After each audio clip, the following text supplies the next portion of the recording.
now for a very special episode. Jack and Josh seem to be playing hooky today, so we picked the first three numbskulls to walk into the studio to play host. Harry, Burly, and Joe. Hello. Hello. Hello. Hello. Hello. Hey, Joe, I thought we was painting the studios at W.V.O in Cincinnati today.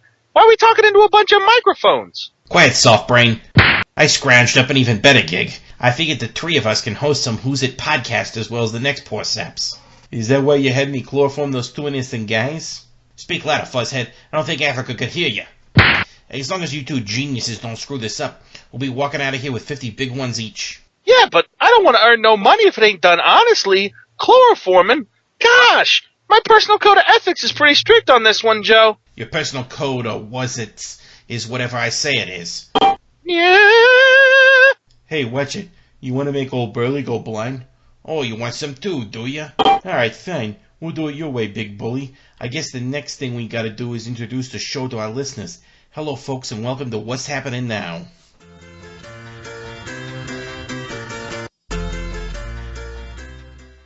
Alright, that's enough of that. Let's see what's on the docket for today. Well, the script says we should first talk about social justice and the internet heroes that defend it. Looks like they're called social justice warriors. Social justice warriors? Sound like they need to band together and form a social justice league. Hey, you watch your mouth, chowderhead. Oh! That joke's way too obvious. Just because the new Justice League movie opened a couple weeks ago don't mean you gotta force in a lazy reference to it. I thought that was a pretty funny joke there. He's just trying to link our topics of the day with popular culture. That's how you get listeners, you know. Oh, I see how it is. One uses two on the nose and the other one thinks he's in the know, huh? Well, the both of yous know nothing. I think me and Harry could use some social justice right now. Then you two are just as dumb as the social justice warriors. It says here that social justice warriors, or SJWs, like to have arguments about social justice on the internet. Pfft. Problem is, they usually go about this in a shallow way, all for the purposes of raising their own personal reputation. Oh, so you're saying these people like to virtue signal? That's right. They like to signal their own virtue according to this here script. Hey, Joe, how you getting all this information? I thought only Harry knew how to read words. Yeah, reading words is my thing. Get your own thing. Maybe I've been practicing reading in my spare time, you dullwits. Well, fine then, Joe. What's to say we gotta talk about next? Hold your horses. There's a lot of big words here. All right. Next topic is safe spaces. Safe space? The only safe space I get is when Joe here is sleeping. Oh, you're saying you don't like being around me. Where in the world you getting them feelings, you monkey's uncle? Oh! From what I'm seeing, a safe space is an environment where a person or category of people can feel confident that they will not be exposed to discrimination, criticism, harassment, or any other emotional or physical harm. Oh, yeah, sounds great. Sign me up for one of them safe spaces. Not so fast, Tubbalad. Other people think a safe space is where pro-censorship cowards evade criticism of their absurd ideas and actually discriminate against and hurl insults at anyone who disagrees with them. So, you're saying a safe space intentionally limits the freedom of speech of anyone who disagrees with its ideas? What if you got a lot of safe spaces all over a college campus, each with a different set of rules, and these safe spaces start to overlap? Do these SJW types have turf wars or something? Wow, onion head. Sounds like I need to limit your freedom of speech. Hold on, Joe. I think Burly's onto something here. How can everyone's safe space be satisfied? Sounds like if a bunch of people can't learn to be tolerant of different opinions on a college campus of all places, you just have pure chaos. Various social justice warrior factions shouting at each other's, all in a vain effort to carve out spheres of influence, and all this is happening to our impressionable college students? They're supposed to be our future leaders. Where'd you learn all these fancy $6 words from, huh? You got a bozo degree from clown college. Don't get smart with me. Hey, Joe, don't you think all these problems we're seeing come from the Democrats playing too much identity politics? Oh, now you're taking shots at me because I don't know what identity politics is. Sounds like you need a lesson from the School of Hard Knocks. Hey, Joe, let up, will you? I'd be happy to tell you what identity politics is. No need to get all flustered. Flustered, eh? Come here, the both of yous. That ought to teach you not to fluster me. Besides, we let our panel of guests tell us what identity politics is. Yeah, folks, we got a Shots Fired segment coming up next. Don't go away.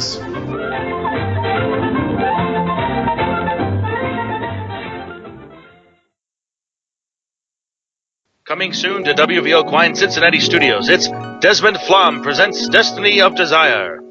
Destiny, I just don't know what to say anymore. Don't you try to pull that on me, George MacArthur. You may be able to hoodwink all the other women, but not little old me. Be here for the exciting 4-part miniseries that explores the most provocative work of Cincinnati's finest literary mind. Young Destiny Mulbrady, a small-town girl from the rural South with big ambitions, finds herself thrust into the world of urban warfare in an alternate universe resembling 1860s America. Ah, the 60s. Be there as she finds love and hate in a confusing world of alien attacks and confusing cultural conflicts. Men, I think you all know our new special advisor, Miss Mulbrady. Oh, boys, you don't have to get up to attention just for me. Control yourselves, boys. We've got a war to fight against the Zenlax 3 aliens. Desmond Flom presents Destiny of Desire, coming soon to W.V.O. Quine Cincinnati Studios.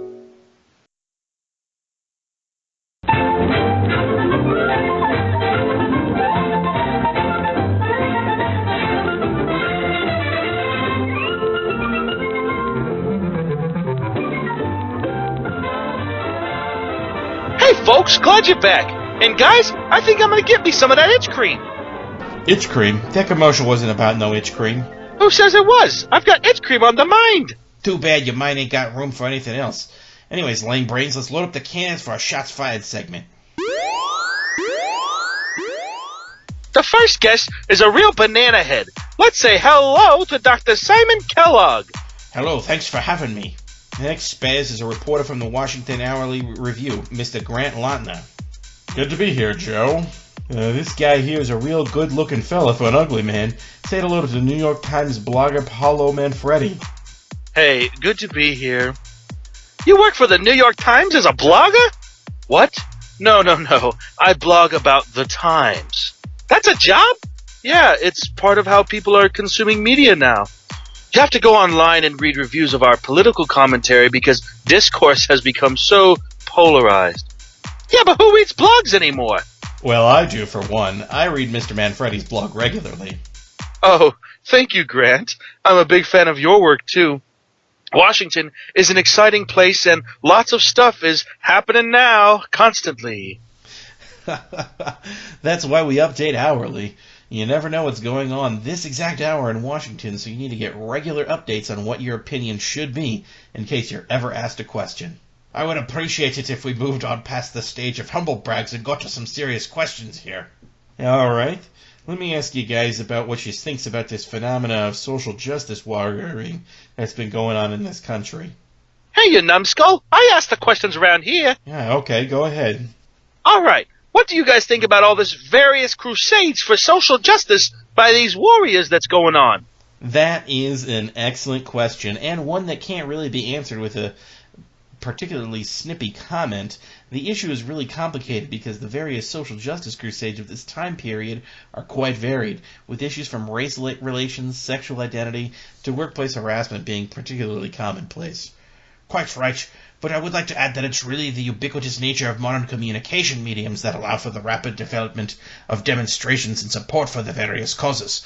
We really aren't in a position in society where we have more causes than previously, but there is certainly the capacity to shed light on causes much more effectively and generate support much more rapidly. You couple of pie faces wouldn't know social justice from Justice League. Hey, call back. Yeah. The real issues here is that our society has gotten much more tightly regimented in our patriarchal shackles. As we've made overt headways against systemic oppression, the patriarchy has responded by squeezing more groups. Social justice campaigns are critical to organizing and fighting against such tactics. You pickle brain. It doesn't even make sense that things are worse in the country now than before. We used to have slavery, and women didn't have the right to vote, for peak's sake. What a numbskull. Invoking Rule 34. Have you no shame? You mean Godwin's Law, not Rule number 34, you chowderhead. Come here, you. Oh! Ouch. Whoop, whoop, whoop, whoop, whoop, whoop, whoop. Hey, this is getting out of hand. Do you guys think maybe you need a safe space? Great question, Joe. Look, I differ a lot from my colleagues here and elsewhere. I think kids on the college campuses are sheltering themselves with safe spaces. It stems from a good root idea, but it's just gone a little too far. Only by mixing it up in regular conversation can you have a dialogue that improves things and makes real social progress. Yeah, but you need a basic area where people who are historically oppressed can go and express their ideas and their identity without fear of retribution. You can't build a social justice campaign if you don't muscle in space for each different group and identity. That doesn't make any sense. You're talking about carving society up into some areas where one group is supposed to be and others aren't. We seem to have dealt with this issue not too long ago, you matzo head. Don't call me a matzo head, you potato face. Gentlemen, I think you guys are demonstrating the reason why these safe spaces are so important. Weren't you just against safe spaces a minute ago? Was I? I don't think so. What I said was that you have to be willing to engage in conversation, but you also have to have a safe space to express your ideas in, so you can properly think things through. That's not what you said at all, you ignoramus. It's what I meant, though. You should have been able to piece it together, but you spend so much time in your own little bubble that you don't get the opportunity to hear a diversity of opinions, so you can't understand complex arguments when they're presented to you. You little idiot. Why, you big galoot. Wow, he's knocked out cold. Yeah, now you will be too. Missed. Hey, you popped Joe! Sorry. Okay, last question. What do you guys think about identity politics? We've been talking about this the whole damn time, you corkhead. All of this stuff, safe spaces, social justice warriors, it's all connected to identity politics. Safe spaces are all about carving up society into places that belong to different groups, much like segregation, and social justice warriors are the ones who want to go out and enforce identity politics by appealing to the group mentality of various clusters of people, be they blacks, women, even white males. And then they unite them by their common but ultimately irrelevant details. It's all the same stuff. Oh boy. What did I miss? Nothing much. Captain Fascist here was just being a real McNothing. Yuck. He was running his mouth about how identity politics is bad. What a dummy. Without identity politics, people would be scattered individuals, and picking up common themes of systematic oppression and disadvantage would be impossible. That's just what I said. You didn't say anything, Sloppo. I did now. Okay, you have something to add, then add it. I ain't got nothing more to say to you, bozo. 9/11 was an inside job. Oh boy, that really cheeses me off. I'm gonna get you guys real good. Where? They knocked themselves out. Someone drag our panelists out of here, please. Glad that's over with. Seriously, I thought these panelists were supposed to be smart and well-informed. Instead, they were super immature, constantly insulting and knocking each other around. Hey, dullwads, pipe down, wills yous. We still have to get through with an interview segment if we want to collect our $40. $40? But you said we was getting 50 each. Yeah, but I'm taking $10 from each of you for putting this gig together.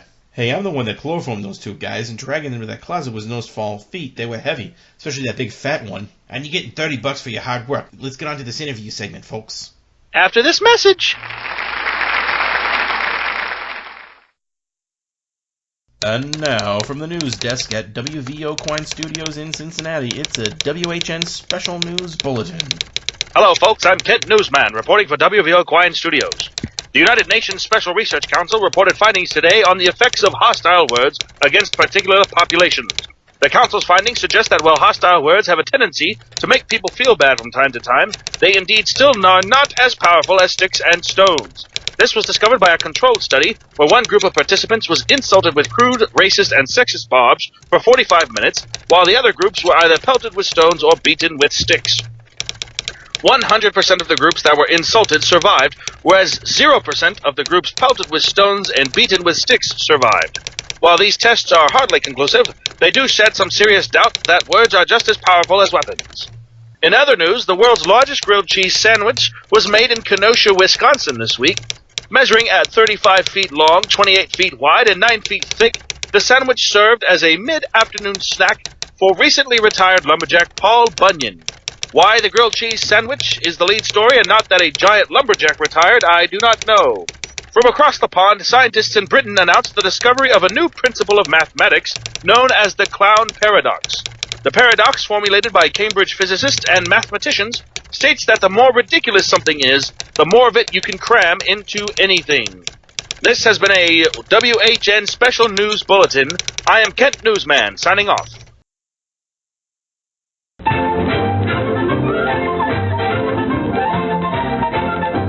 Alright, dumbbells, we're back for this little interview segment. And just in time, too. It looks like some men in white lab coats are bringing in some fancy-looking equipment. Lots of machines and light-up doodads. Yeah, all these wires running everywhere around the studio. What's going on? Listen up, listen up. It says here in the script that this machine stuff is all part of a new interdimensional unity and communications apparatus from Astrodyne Technologies. They call it the Idica. Idica? I don't like the sound of that one, Joe. I ought to give you what's what, Grapehead. Oh, I get it. The Attica will let us talk to people from another dimension. How'd you figure that out? You barely passed Science 101 at Clown College. Whatever, Joe. So who are we going to get in contact with? Well, I'm not sure. Looks like we could fire up the Attica, with this button here.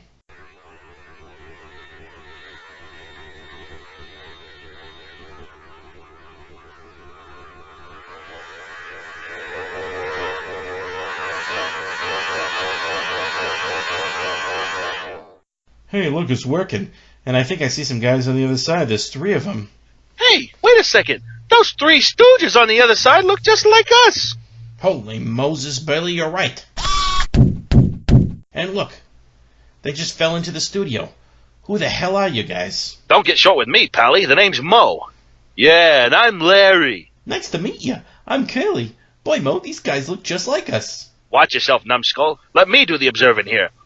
But Mo, I'm serious. There's 3 of them, and the 3 of us, and they look and act just like us. Oh, so you know how to count, do you? Why don't you do me a favor and count to 3? All right, I can do that. Sure thing, Mo. 1, 2, 3. What's the big idea here? You fellas got some explaining to do. All right, then. We were toiling away painting the studios at W.K.C. Guthrie, Cincinnati, when Mo got the bright idea to take over the podcast that was airing there. Hey, Joe, this is just like what we did in our dimension. Ain't that a funny co-wink-a-dink? Quiet, manure breath. Let him tell us what's what here. Anywho, just as Larry here was about to chloroform the host and stick him in a closet, a bunch of sciencey stuff started happening. The ground started to shake, the lights began to flicker, and all of a sudden a mirror opened up and we saw you guys on the other sides. I think he means a portal. A portal opened up, and we were pulled through it, and now here we are. Well, this wasn't in the script. No, it wasn't. But I suppose we gotta interview you 3 goons. Hey, mind your mules, buddy. Who you calling a goon? You're the goon. I'm a goon. Why, I oughta... Yeah, shucks. I can't smack you around, Mo. You're just too damn handsome. You're right, Joe. And how could I give you a smack? You and me are the brains of this here operation. Hey, Joe, how come you got no problem smacking me around? Yeah, Mo. Why am I your punching bag? But you can't even hit this guy you just met? All right, front and center, the both of yous. Hey, I like what this guy thinks. Come here, you 2. Hey, Curly, now that there's 2 of us, why don't we team up against Mo and Joe? That ain't half bad idea, Burly. There's no way they could take 2 of us. Oh, you guys want to team up, do you? Form some kind of union to protect yourselves? Sorry, Jugheads, that ain't the order of things. Hey guys, why don't we get back to doing this interview, huh? Our listeners have to be getting tired of this shtick. Yeah, this Harry fella here's got the right idea. All right, Harry, why don't you ask us a few questions? Yeah, sure thing, Larry. All right, so you guys are painters from your dimension, right? Sorry to disappoint you, but I ain't never painted a day in my life. This was just a one-time gig I was trying out. You said it, Mo. The 3 of us take a lot of odd jobs. Painters, kids' birthday party entertainers, firemen, policemen, fishermen. Why, Larry here used to be a judge. Yeah, until I get fired for helping Mo get off of a speeding ticket. That's right, and he'd do it again 100 times. What's the point of having power if you don't use it to help your friends? Hey, wait a minute. Why are we asking these fellas mundane questions about their lives? Shouldn't we be sticking to our topics of the day? Social justice, safe spaces, identity politics? Hey, wait a minute. I never heard of those things. Maybe you don't got them in our dimension. Of course we got them in our dimension. Curly here don't ever watch the news.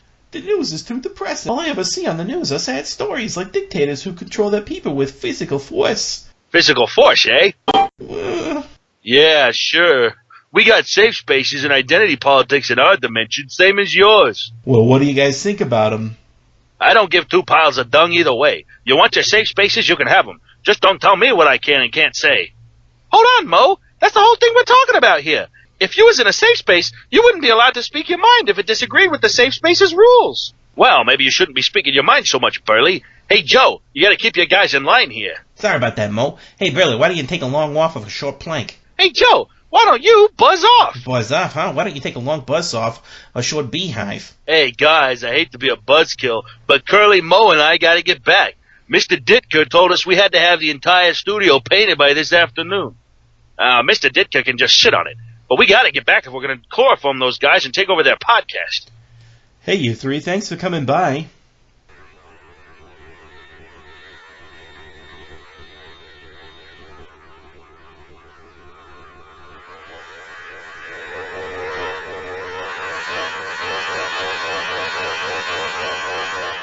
What a great interview segment. Yeah, it weren't too bad.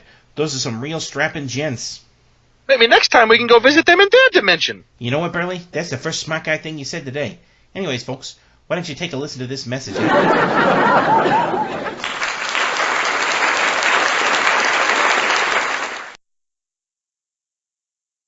It's an amazing blowout sale this Saturday only at Carlos Antiques. We have all your finest selection of antiques, from degrees in switchboard operation to specialized street sweeping equipment. You can find all the antiques you desire at Carlos Antiques. We have the finest selection of bowling alley pin setters in the Sept State area, as well as a world-famous collection of lamp lighting equipment. We also have degrees in library science. So come on down to Carlos Antiques on the corner of La Ferragara and 7th, across from the abandoned Blockbuster.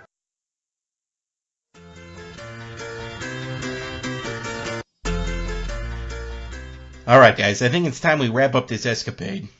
That's what I always say. Gotta wrap it up. Don't get cute, moron. Anywho, says here we gotta do a final thoughts segment. Let me at it. For our final thoughts today, I want to spend a moment to reflect on a very important economical issue facing us Americans today. The ways I see it, there ain't enough work to go around for everyone. And if there ain't enough work, how's a guy supposed to eat? I think it's high time we all took the rich people's money and gave it to everybody. Maybe we can turn this great country of ours into one big commune, where everyone is both economically and socially equal. That way, everywhere in the country will be a safe space, and we don't need no social justice warriors no more, because they already won the cultural wars. And no one will need to play the identity politics card, because there won't be no government and no elected officials. It'd be paradise. Hey, watch your mouth, pinko. Don't you know this is a conservative-leaning podcast? Take your communist speech back to Ruski's knothead. Yeah, Burly, I went to clown college, and even I know communism wouldn't solve all our problems. Hey, why you guys always picking on me? I'm I'm sitting here getting slapped and knocked around all the time. You're booping me on the head, you slap me across the face. Oh my god,